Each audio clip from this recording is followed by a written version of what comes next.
The New York Giants were routed by the Philadelphia Eagles 48-22. Former NFL scout David Turner and I are going to try and make sense of what happened. Coming up next on the LockedOn Giants podcast. You are Locked On Giants, your daily New York Giants podcast. Part of the Locked On Podcast Network, your team every day.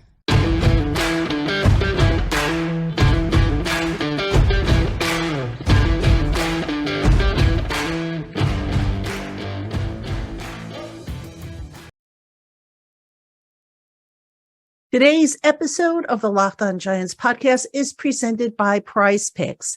Prize Picks is daily fantasy made easy. Pick 2 to 5 players, and if they score more or less than their Prize Picks projection, you can win up to 10 times the amount of your money on your entry. First-time users can receive a 100% instant deposit match up to $100 with the promo code LOCKEDON. That's prizepicks.com, promo code LOCKEDON. Hello, New York Giant fans. Welcome to another edition of the LockedOn Giants podcast, part of the LockedOn Podcast family, your team every day. I am Patricia Traina, joined by David Turner, former NFL scout and personnel guy, worked for the Giants. David, what happened on Sunday? I mean, 48-22, 253 yards rushing allowed to the Eagles. What happened? Let's start there. The wheels on the truck fell off. That's what happened. Obviously. It was, I felt bad for 37 today. He was obviously the Huckleberry, and he was the one they were just going after time and time again. I mean, it didn't matter who was lined up on him. He was the one that had the X on his chest, and it was bad. I mean, and then he had 2 penalties where, he helped their drives continue, especially the opening drive.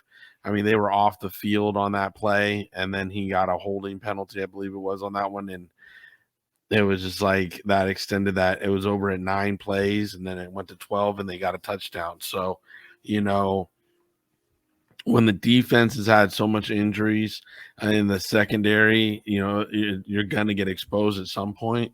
And today the exposure was great.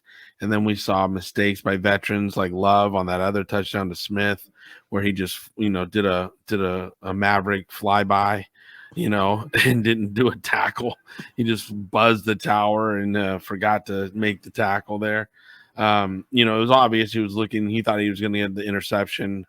And so he put his hands down low to catch the ball versus go up and compete for the ball, which, again, a veteran like him, he usually does not make that mistake, and he did make that mistake today. It was rough to watch the defense. It just wasn't the same defense we had been seeing over the last few weeks, and especially the beginning part of this season. And then the offense, I mean, the identity is running the football. We saw Brightwell rip off a good run today, and then we got away from the run game. And the Eagles, the team that beat the Eagles, the Commanders, the way they did it was running the football and keeping the ball out of the offense's hands. And I want to say in the first 15 minutes of the game on the clock, we only had the ball 3 minutes of it, and they had the other 11. So that's not how you're going to beat the Eagles. Keeping their offense on the field is not the best way to beat them. So, you have to grind it out, stick to your run game, stick to your play action. I'm sure we'll get into the specifics of what they didn't do on offense, but that I did not expect that game the way they played before. The Giants have played in the weeks leading up to this. I know they were only 1 win in 5 games, but they had a tie. They were competitive in every game, and today was just wow. It was out-coached, outmatched, out everything today. It was a disaster is what it was. I mean, they spotted them a 21-point lead. Just an absolute disaster. So let's kind of chip away at this a little bit, and we'll start off with the offense. Now, over the last several games, the Wildcat has disappeared. The pre-snap motion that we saw a lot of earlier in the year has disappeared. The deep shots that they were trying a few times down the field have disappeared. The run blocking hasn't been as crisp. Injuries or just, something else that's causing Mike Kafka to maybe roll stuff back with this offense? I honestly don't know what Kafka's doing. Being frank, I was on him about being too cutesy in the beginning of the year and trying too many cutesy things, right? But the run game was something that was working. And I don't know if Saquon's neck injury or something kept him from touching the ball a lot today, but the reality is it shouldn't have. I mean, Saquon looked pretty sharp when he was running the ball. Brightwell ripped off a good run. I mean, they have Breida. They got three backs that are very capable. What I didn't like seeing is Daniel Jones tap Breida's chest twice before he handed him off the ball, breaking the huddle. I'm like, Daniel, what are you doing? Like, you're tapping the guy's chest, and then that's the play you hand him the ball. Like, don't do that. Like, I mean, like everything today was just like the tells were out. Everybody was, they were just being blatantly obvious. So it was awful, and I don't know why they're not staying with the run. I mean, the Eagles just 3 weeks ago went and signed some veteran D tackles off the street, because their run defense was so bad, and they're trying to fix it. And today, that should have been our bread and butter. We should have ran the ball, 30 times today, and probably 22 of them in the first half, just to weigh on them, to beat on them, to lean on them, and we didn't. The other thing that I'm just baffled at is Slayton. I mean, a couple of games ago, Slayton had an incredible breakout matchup game, and he only had 3 targets today. And I'm like, come on, like, really? Like, I get Hodgins is emerging as a really good weapon. I get it. I see it. But Ricky James had more targets than Slayton. Like, why? Like, move Slayton into the slot like they were doing, moving their receivers around to get the right matchup, and then expose them. Just not a lot of what happened today on offense made a lot of sense to me at all. I mean, they just seemed like they were painting by numbers. They weren't, game plan was not crisp, was not concise, was not put together, was not calculated. It was, let's try this play. Okay, let's try that play. So one play didn't build after not onto another. Then there was no build. Yeah, I did not see like a motion that would allow to something 2 or 3 plays or 5 plays later, which I typically see in the NFL. Be like, okay, they motion this guy to see what happens. Okay, now in the next quarter, I see the same formation. They motion. Now they're running this other play. I didn't see anything building on top of each other. I just see, plays being called. Now, you can do that in college. You can absolutely just call plays in college and, hit home run balls and this and that. It'll work.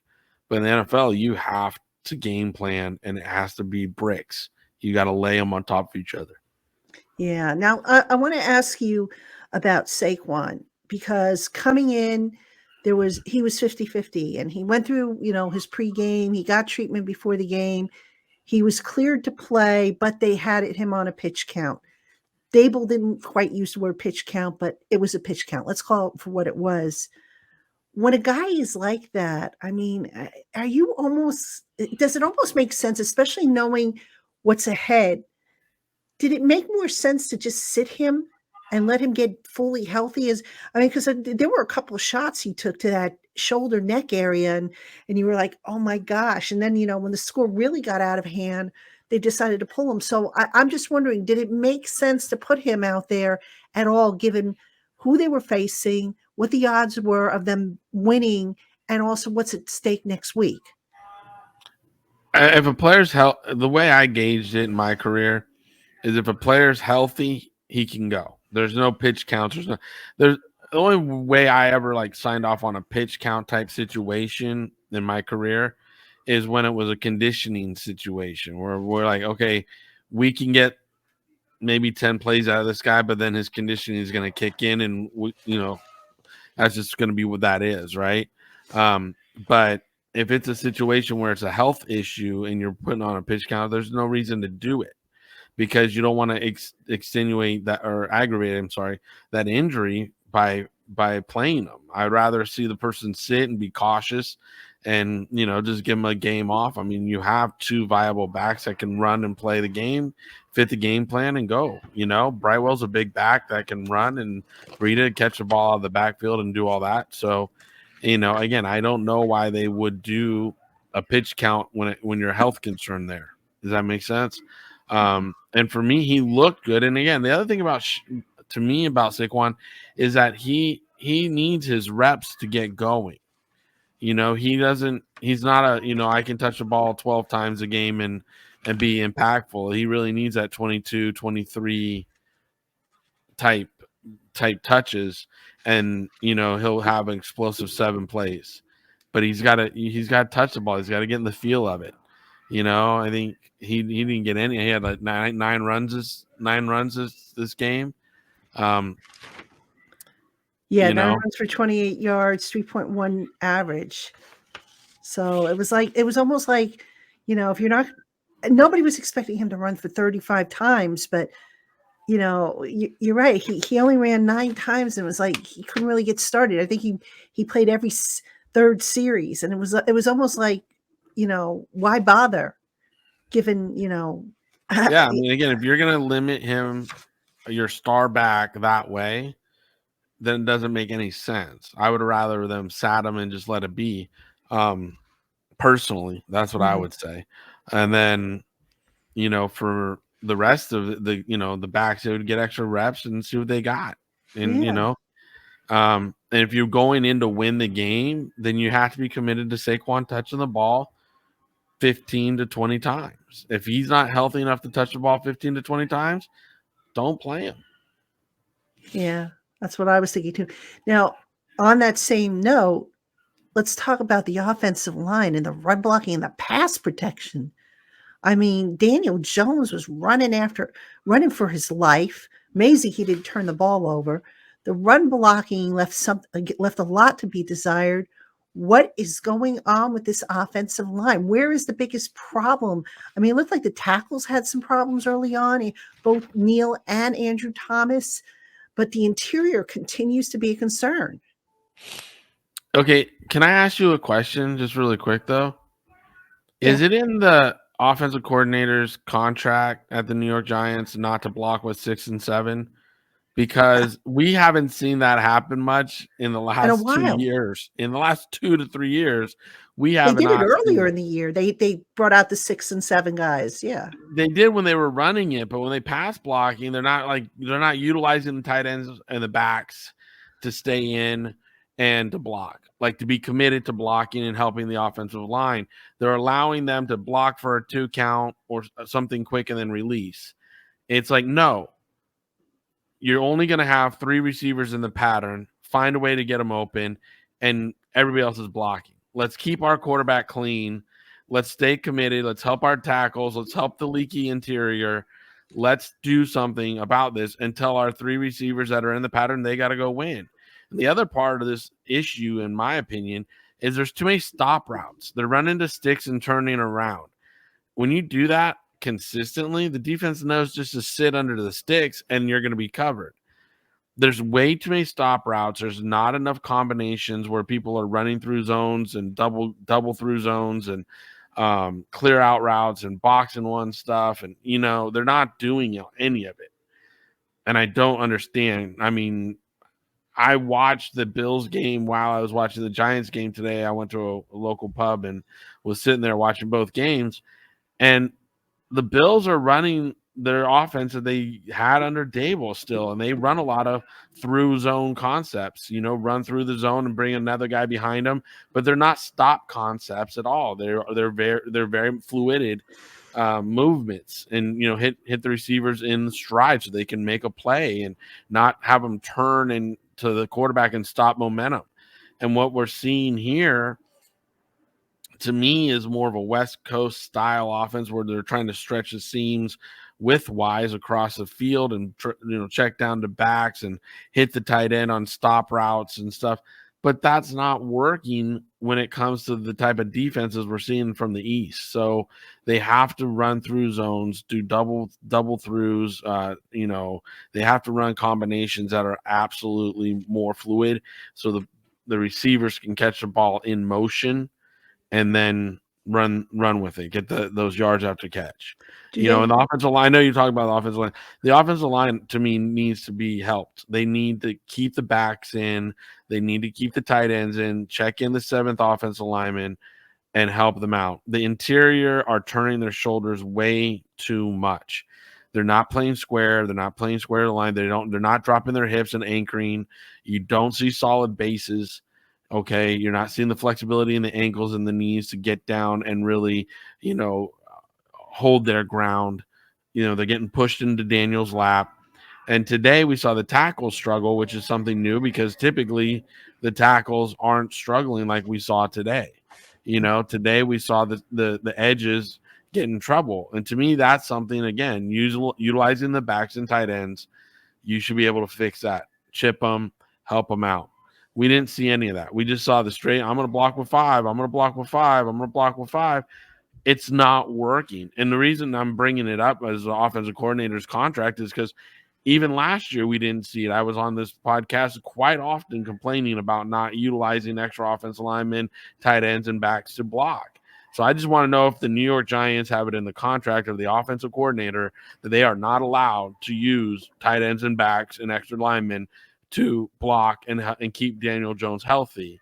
Because if it's in the contract, I understand organizational decision. But if it's not an organizational decision, block the damn line. Use all the players on the roster. To my knowledge, it's not in the contract. It's okay, good. So it's not an organizational decision. The Mariners did not come down from the hill and say, "Hey, this is what we're doing." So it's just Kafka not wanting to to help the offensive line out, which I'm thinking that they can get it done by themselves. I don't know, one or the other. But all right, we're going to come back in a little bit. We're going to talk more about what happened. We've got to talk about the run defense, which was just atrocious today. We're going to do that in just a moment. Everybody stick around. Hey, Giant fans, Turo is the world's largest car sharing marketplace. With Turo, you can book any car you want, wherever you want it, from a community of local hosts. Browse a huge selection of vehicles for just about any occasion or budget across the US, UK, Canada, and coming soon to Australia. Whether you're looking for a luxury car for a special event or something to get you from point A to point B, or maybe you want to test drive a particular brand or model before you make your investment, Turo's wide selection of cars can deliver. And speaking of delivering, many Turo hosts can even deliver the car right to you. Every trip is backed by liability insurance. Terms and conditions apply and exclusions apply. Check out Turo.com and forget about boring car rentals. Find your drive at Turo, Turo.com. This episode of the LockedOn Giants podcast is brought to you by Audible. Audible is releasing a slate of new football podcasts that we're sure you're going to love. That's why you'll be able to find Think Like a Champion, a brand new podcast from Russell Wilson and Audible, available right now and as a bonus episode on Locked On Presents. Wilson, along with co-hosts Harry Wilson and the late Trevor Mowad, look at how high-performance athletes, artists, and leaders push the boundaries of their potential. Head on over right now to Locked On Presents for a sneak peek of Think Like a Champion, or catch the full series available anywhere you get your podcasts. Available everywhere now. Audible, get in the game. All right, everybody. You got Patricia Chena here at the Locked On Giants podcast. David Turner, former NFL scout. We are trying to make sense of what happened on Sunday. The Giants losing to the Philadelphia Eagles 48-22. Ouch. That's all I can say. I mean, my gosh. Going in, I figured the Giants weren't going to win this game. I figured, the Eagles are just so much better, but I never thought it would be that bad. I was hoping, and maybe I was being unrealistic, that they would be able to stand toe-to-toe and maybe keep it within 1 score, 2 scores at the most. Never thought it would be quite that bad, and it just exposed how big of a gap there is right now between the Giants, who admittedly are banged up, and the Eagles, who after 3 years now of fine tuning and cooking and being in the same system, they're running like a well-oiled machine. But David, I want to talk about the run defense, the Giants' run defense. This has been a problem all year long. 253 yards on the ground on 31 carries. That's a 8.2 per carry average. 8.2. And they were getting gashed like crazy on the edges in particular. And I've asked you this before. I'm going to ask you again. What are they not doing to stop this run? The teams are able to just gash them like this. It's the fits. And again, I think when they struggled so much in the secondary, they were unable to creep the safeties down to help out in the run game, because they were, like you saw, we spotted them 21 points. And most of the first quarter, I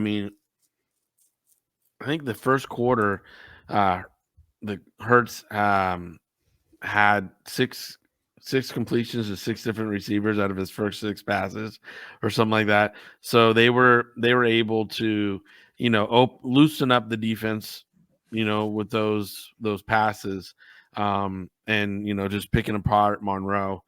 Most of that was, and so. They were able to open up the run lanes through that, because, when the run lanes, when your passing game is clicking and on hitting on all cylinders like that, and you don't know where they're going with the ball, it's hard to creep the safeties down and have the safeties come play with reckless abandonment to come, help fill the run lanes, right? And in addition to that, our front was not keeping the linebackers clean today. The front was allowing the combo blocks to work off of them and get up to the second level and get onto the linebackers, and the linebackers were not playing instinctively. They were reading and reacting. They were sitting back. It was like they really didn't know what was coming at them. It wasn't a downhill play every day or every time. So for me, the run defense will be fixed with better talent in that middle linebacker spot. It'll be fixed when we have a front that decides they want to tie up blockers for those linebackers to make plays and trust those linebackers to flow and make plays. The kids, today got held up a bunch, especially Thibodeau. I thought they missed 3 holding calls on him today, where he was literally pulled and yanked in ways when, I was just like dumbfounded they weren't called. And it happened on the other side too. We pulled and yanked on a couple guys that didn't get called either. I just think the referees missed calls today in the trenches. But Thibodeau, there was 3 times I wrote him down. He was free and clear, and he got yanked and tugged. And it was like, man, that's just, that was a blatant miscall right there. So, again, I think for our run defense, if we would have gotten a better middle linebacker, it would have helped that out a lot in the offseason and in trades or something. Well, they also had the kid Darian Beavers, who they lost. So who knows how True. he would have Beavers was developed. looking impressive. Yeah. Yeah. And then Martinez, I think they were looking to bring him back, and that didn't work out. But you mentioned the defensive front. Okay. So they were without Leo because he was inactive, but they had Dexter. So you're saying that, and I don't want to put words in your mouth, but you're saying that the defensive front just couldn't get off blocks, or the fits were wrong. I mean, what could no, you they weren't tying up so when you got the combo blocks like that the Eagles like to run, where they're putting 2 offensive linemen on a defensive lineman for a minute, and then one of the offensive linemen, what we call scrape up to the second level, so they leave the block, go up to the second level. When you realize you're the one being double teamed, often it's the best way to do it is just drop to a knee, and then all those linemen just kind of fall on each other, and you create a traffic jam, is what Gettleman would call it. You create a mess with the offensive line, and you create a traffic jam. But that traffic jam allows the linebacker an extra second just to get over top of it before the lineman can come off it. And it's an unselfish play. It's one you're not going to see in the stats. It's one where you're just tying up blockers and, like I said, creating a mess for to sew up that run lane and keep that rush lane from developing, right? And we weren't doing that today. We were watching our D linemen get pushed off the ball, watching our D linemen trying to split the double team and work through it in order to get to the back, which often just gives up one side of their body and then they get blocked. So, the discipline wasn't there to give it up. And what I've found in my career, and I'm not saying this is what happened today, okay, but in my career, what I have found, history has shown me that when D linemen start doing that type of stuff, they don't trust a linebacker to make the play. So they're trying to do too much to make a play. If you got a guy behind you, that you got Ray Lewis behind you, Antonio Pierce, somebody behind you, is going to be in that hole and going to take that block or take that back on. I'll tie up a blocker all day long. I mean, that's what Goose did. He freaking made a ton of money tying up blockers. So Ray Lewis was clean and could, flow to the ball and make it happen, right, and make the tackle. So you see it in any good defense, a good nose guard, and the linemen will tie up those extra blockers, keeping the linebackers clean so they can get to the blocks and make the tackles. So I'm not saying they're not trusting them. I'm just saying it didn't look like that today. And so for today, I was disappointed in the front, not allowing the linebackers to stay clean. Okay, so that makes sense. Now, you mentioned in the last segment, you talked about number 37. That, of course, is Fabian Moreau. Yeah. Wink Martindale has been playing guys based on matchups for a second week in a row now, or actually, Rodarius Williams was inactive. I think last week he was active, but he didn't play. He was inactive. Moreau now has had 4 penalties in his last 2 games, and they've been 3 of which I think have come on third down. When you look at the matchups that Wink is trying to gain the advantage of, I mean, aren't you almost better off at this point going with the more fundamentally sound guy, even though he's the younger of the two? Monroe, I think he's getting a confidence gap right now. He's confident deficient, okay? Mm-hmm. So that's why he's grabbing and he's pulling and he's this and he's that, because he knows the target's on his back. He knows when that third down hits, whoever he's on, they're going to. Like, he knows it, and he's trying to, again, do too much, not just stay in his pedal and keep the guy in front of him and be fine. Like, he's got good length, he's got good strength, he's got good speed. You just got to keep the guy in front of you, and then you can make a break on the ball, right? Today, I mean, there was one pass, Jalen Hurts threaded, and Monroe was right. I think it was Smith on the out early in the game. Yeah, it was Smith on the out. Monroe was right on the guy. I mean, right on him, and Hurts just lasered one in to a tight spot, and they zoomed in on TV, and you looked at Monroe like, his eyes were like, how did that ball get in there? Because he was on him, And I've been there. I played DB in high school and stuff. So I was like, yeah, that was amazing. How did you get that ball? And I was right on the guy. It was just a hell of a catch and throw. Like, you just got to shake that off and play the next one, right? But then, like, the next 2 plays, they went right after him again. And I just think he's got a little confidence deficiency right now, that maybe sitting a game out and letting it just sit in and then go back out and play again might help.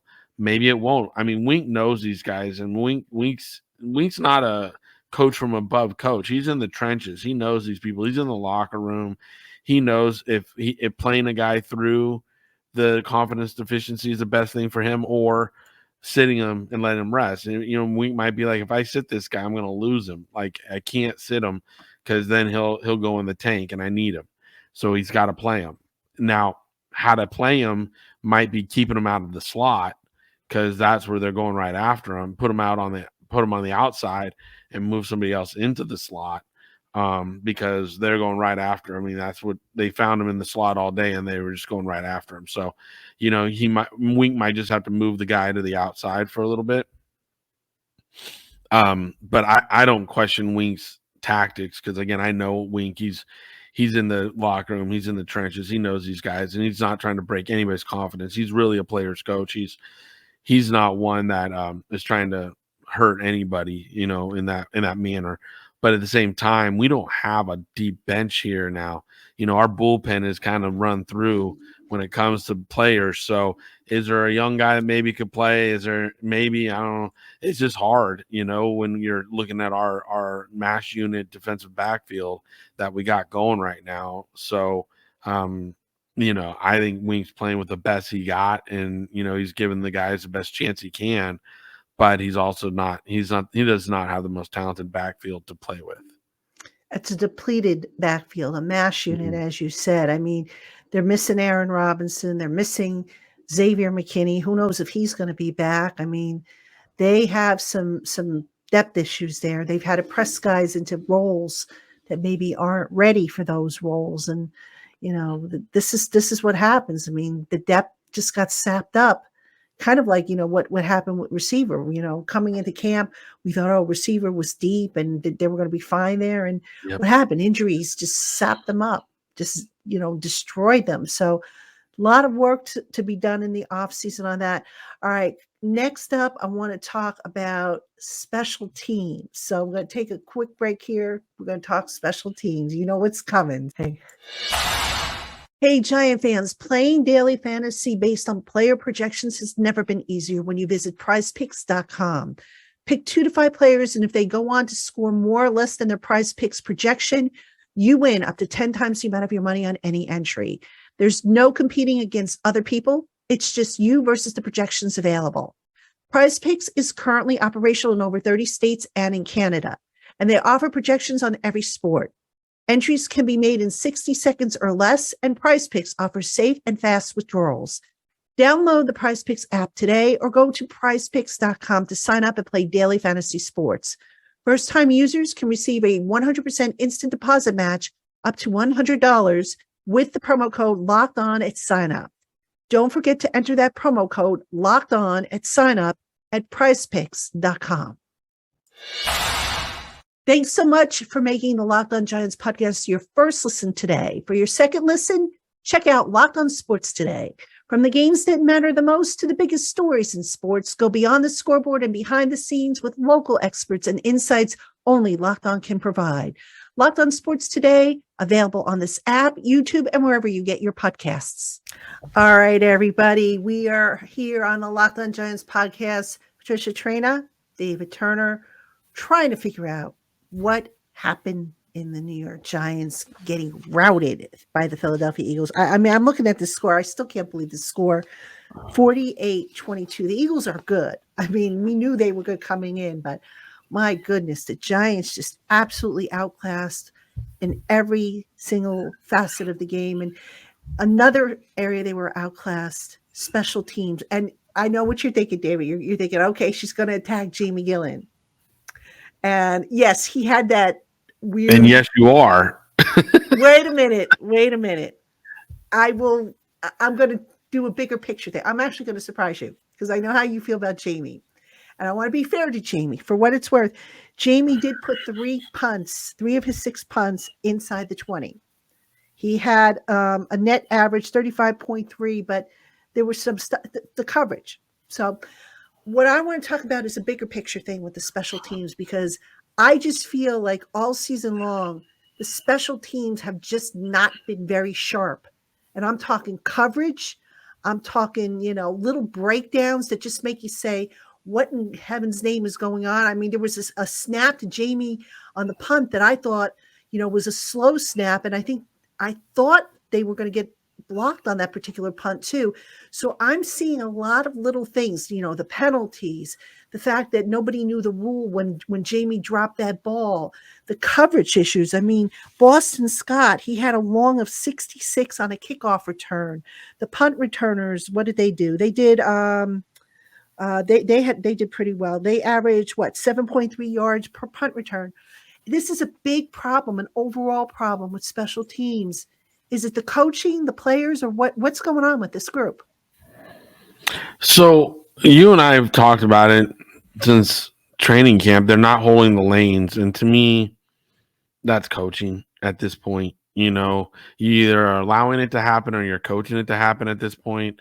Like, I know he's had a bunch of injuries and he's had to work with some people, you know, maybe not necessarily, but being disciplined to hold the rush lanes is it's 101. Like, that's special teams 101. You got to hold your rush. You know, when you're going and covering your lanes, you know, on your coverage teams, you got to cover them. So if you're not going to go down and cover the lanes, and then don't even put them out on the field. Like, seriously, this is ridiculous at this point.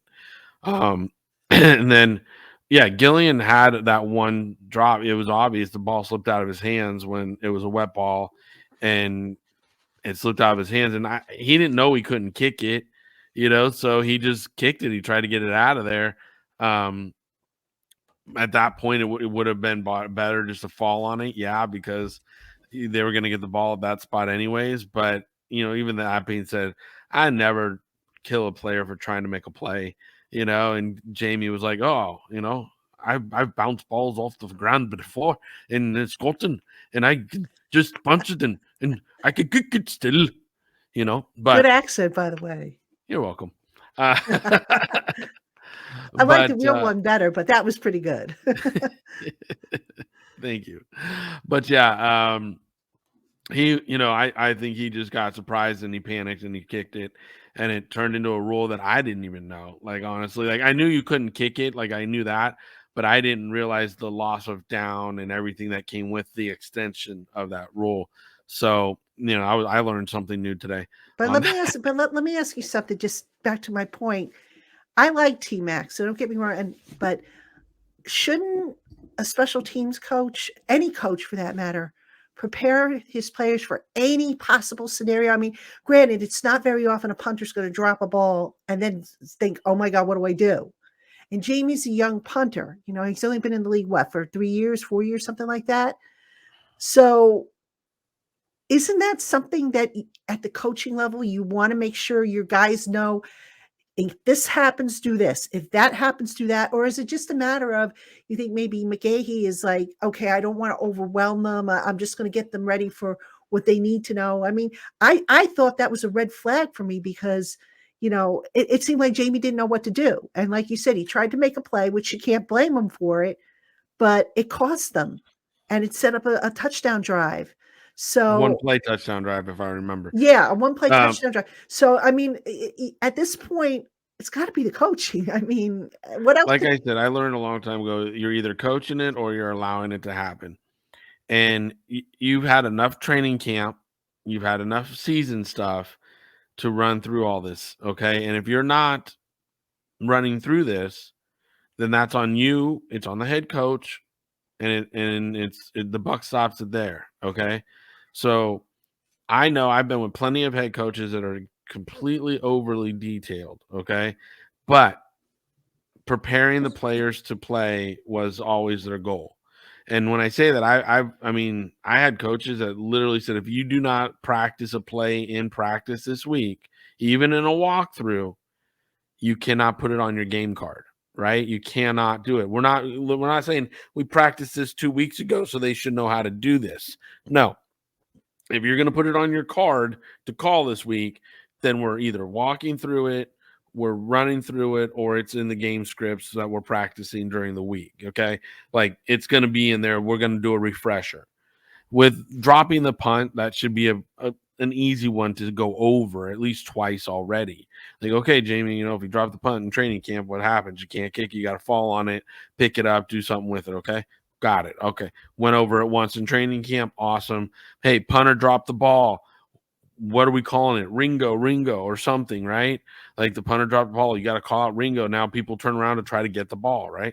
You got to have a call. You practice it. Now, week 3, you practice it one more time. Week 7, you practice it another time. So it's fresh in their minds and they know, if this happens, here we go.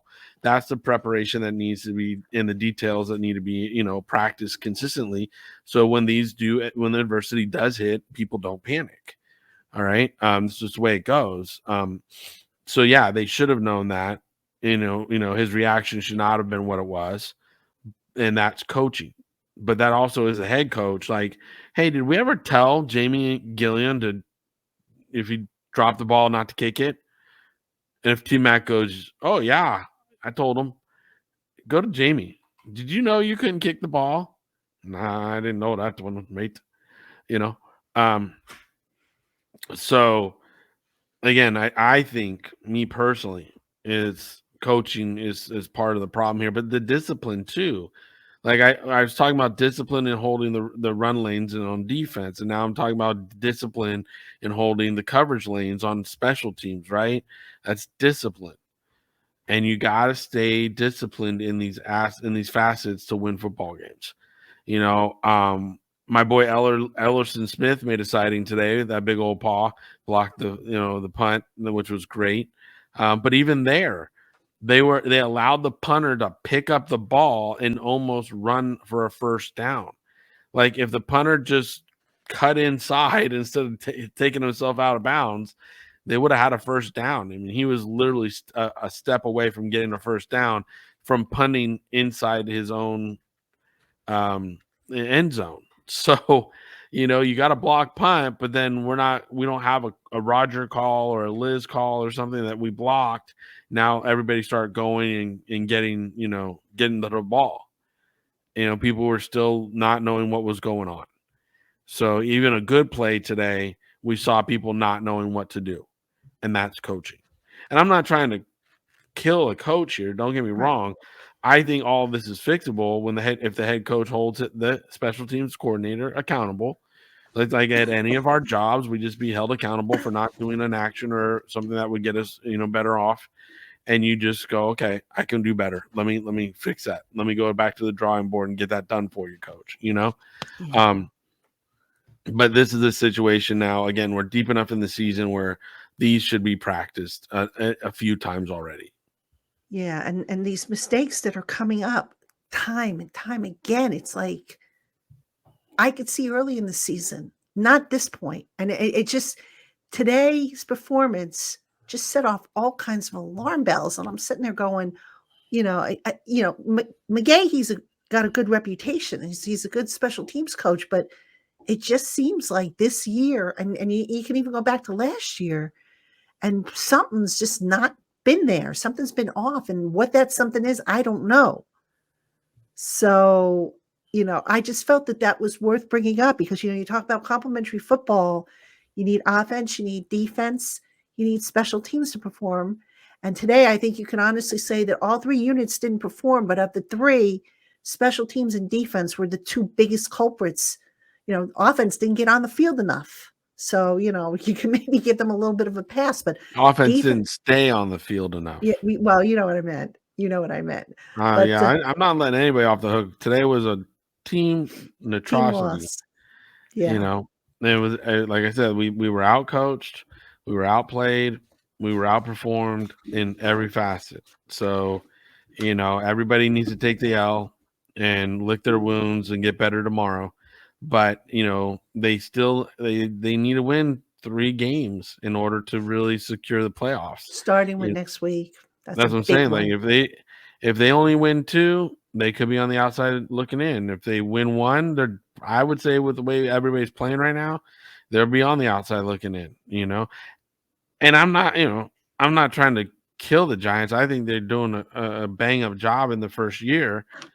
Coming together and doing stuff and having to handle the adversity on the injury fronts that they've had to handle. But the offensive line needs to be fixed immediately. And again, helping them out is not. Don't listen. If the line coach is in there, we can block with 5. Just what's the line coach's name? I forgot his name. What's his name? Bobby name? Johnson. Hey, Bobby. No, you can't. So you're going to use a 7th guy, okay? All right, here we go. We're going to play with 7 and receivers. You're going to go win matchups, and here we go. Like, we're going to block with 6 on this play, and we're going to block with 7 on that play. We're going to move the pocket. How about moving the pocket for Daniel, huh? How about a little planned rollout so he's not just dropping straight back every play? How about a little movement, huh? A little half rollout. How about one of those, Dayball, huh? One of those, huh? That's probably a good idea, huh? Yeah, probably. So, and don't do it to the left. Do it to the right. Just tipping you out here. So, but I mean, there's just different ways. And if we don't fix the offensive line, it doesn't matter what we do on defense or special teams. It's not going to help. Yeah. I'm being frank. We need to address that offensive line That first and foremost. interior, especially. Yes, I mean the interior especially, but again, if you slide protect, the interior's less exposed, right? If you're rolling out, the exterior's less exposed because you're using you're putting stress on the tackle and the tight end to hold the edge or pull out. But there's even Barkley was running, they were running like a power inside, and the offensive lineman with the left guard pulled to chip out and the end, and it was Graham, right? And he totally just like shoulder blocked him, took him on his shoulder, and Graham just slipped his shoulder underneath it and tackled Barkley in the backfield. That's not how you hit a player in the NFL. You take him on square, you go chest to chest, and you push him. Like you get in full on body. You don't give him a shoulder. Like I saw that and I would have benched that guy. Like literally would have benched him right there. I cannot stand that kind of blocking. Like that was just on my show would be a lot of other explicit words coming out of my mouth right now. But it's your show, so I'm trying to be nice about it. But yeah, that was a very soft block, and it got your running back hit hard. Especially a running back that couldn't afford to be hit hard, dealing with that injury and whatnot. So but that's the type of softness, the attitude. Like he did not want to hit. Graham was literally sitting right there, perfect spot to just go blow him up. And you gave him the out by using your shoulder. That's just soft. Yeah. Well, I mean, look, it's like Dable said, they've got a lot of stuff to clean up. They're going to come in Monday and work on cleaning that stuff up because they've got a big game Sunday night, which, we talk about prime time and the importance of this game, but this is a game now by moving it to Sunday night kind of screws with the Giants a little bit because the following week, the Giants have to go to Minnesota for a Saturday game. So now the scheduling gets thrown off because now you're playing Sunday night. You're not going to get back to New Jersey until probably the wee hours of the morning. Players will probably get Monday off. Then you've got to adjust your practice schedule for Tuesday, Wednesday, Thursday, probably. Friday's a travel day. It's an uphill battle. It's not insurmountable, but it's an uphill battle. It's just, going to be kind of wild to watch these next couple of weeks if the Giants can pull it off. And, I just want to stick with Washington real quick before we call it a show. Early on, what's your gut feeling about that game, given that Washington has now had 3 straight weeks to really look at the Giants? Well, yeah, I mean, they played them to a tie, then they had a bye, and now they're coming out of the bye and playing them again. So, and they get a longer rest because it's a Sunday night game, right? So, they get a little extra time for themselves. And, this is one that they're healthy. They're going to be healthy. That's going to be competitive. This is a game that we just dropped. We were up, 13 points, and we let them climb back into it. So, here's a situation where, again, it's a very winnable game for us. We can get into it and get after Heineke and stop the run. That's the key here in this game is stopping the run. You just got to stop that run game for the Commanders. If you don't stop the run game, then, this is going to be a lost cause. Everything goes through those running backs right now. I know they got Scary Terry on the outside and they got Curtis, I get it. But with the way they call the offense, with the way, young Turner calls the offense, it's just like his dad. And they call it through the running backs. So if you don't stop the running backs, it's not going to matter. And if we're not going to be selfish up front, taking on blocks and allowing the linebackers to scrape over top and make tackles, it's not going to matter. It's a very winnable game, and the schedule doesn't play out well, but we can win this game. We can win Minnesota. We can come out, be back in this thing in the next 2 weeks.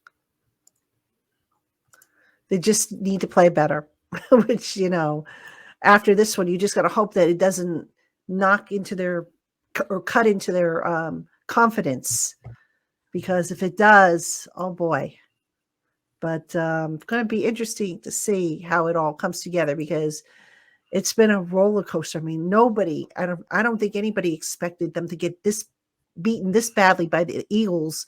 You expected them maybe to lose, but not this badly. And now what is what's their confidence level going to be?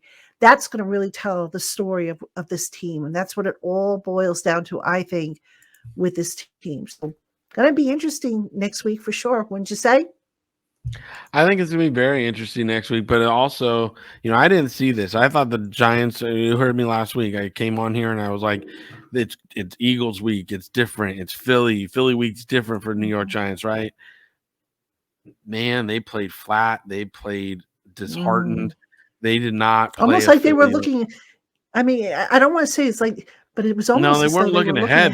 They were I know not they ready weren't, for but the that's the feel that kind of the vibe that you kind of got in a way. Nah, after that 21 lead, the air just came out of the tires. What happened? It was just, and again, I don't think the offense is believing in the play calling right now. When you see the way that they're reacting after the plays, I don't see a lot of fire, a lot of like, come on, let's go. It's just, it's not there, on offense. On defense, I believe they're trying and maybe doing too much, and that's what opened up those run lanes today. Like I said, I think the front, the guys in the trenches were trying to do too much, and that just caused more havoc than them just doing their jobs. Yeah. So, and the secondary is a mass unit. So it's just tough when you're cooking with this kind of ingredients. It's tough. But that all being said, I mean, the Commanders are not a stellar team. They're not better than us. They're not any, this is a team we should go win. You want more confidence? The great scout Larry Ennis from the New York Football Giants taught me momentum is based on success first.